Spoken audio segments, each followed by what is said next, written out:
And so each step I take in this relationship with Mary is, at this point, very calculated, very careful, so we don't go back to these places we've been before. Once the cameras began to shut down and the lights were extinguished, there was still one chapter nobody saw coming, an unseen portion of Sister Wives Season 20 that never aired. It wasn't about the arguments or the crying we witnessed on television. It was what took place when everyone thought filming had concluded, when the microphones were muted, but the tension persisted. The truth started behind the silence. Once the reunion episode was finished filming, producers saw something off. Kody lingered longer than others. As everyone else departed from the set, he sat alone in his chair and gazed into the dark stage lights. One of the crew members mumbled softly, "He is not ready to go home." And perhaps that was the sincerest thing about this whole season. Because home, what Kody spent decades trying to govern, didn't exist anymore, not the way he envisioned. The plural family fantasy imploded into parallel universes. Robyn withdrew behind solitude. Christine constructed her own universe of autonomy. Janelle found solace in distance. And Mary, well, she no longer waited for resolutions. But there was something more. Something hidden deep in the footage that the audience never witnessed. The secret chapter wasn't scripted. It wasn't produced for ratings. It was genuine. It started with a message, not from production, not from the public, but from someone in the brown circle, a subtle message that only said, "They're still watching you." Christine found it strange.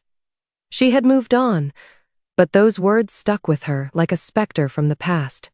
She couldn't shake. Subsequently, she realized it wasn't about followers or fame. It was about money.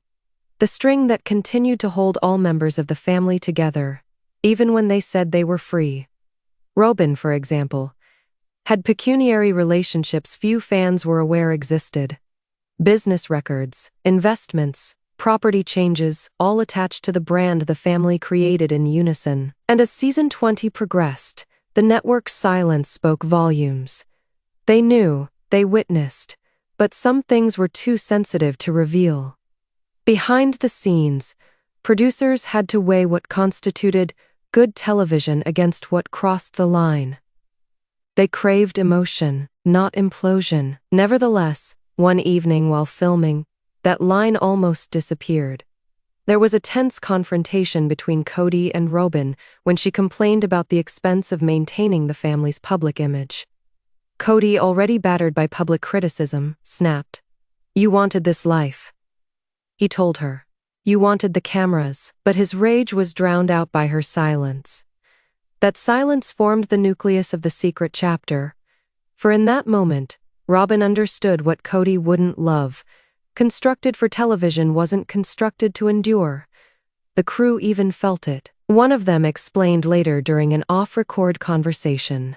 You could sense the change in the room, like everybody knew this was it, but nobody wanted to admit it. Then there was the video fans never witnessed. A raw discussion between Janelle and Christine, shot late one evening. No script, no lights, only two women in the desert darkness, discussing what they lost and what they found. "We kept waiting for him to change," Christine murmured.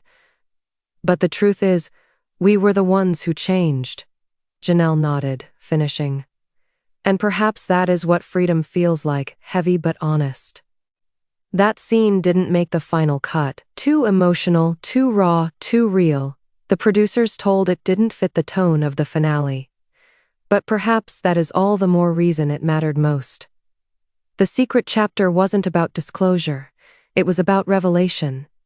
Each smile fans witnessed on camera had an unspoken darkness trailing behind it. Each goodbye had a secret history. Kody's confessionals were shorter and shorter as production went on. His eyes seemed further away, his tone more defensive. He began to rewrite his own story in the moment. When questioned about regret, he sidestepped. "I don't regret loving my family," he said, "but I regret thinking love would cure everything." Those words, half truth, half denial, encapsulated the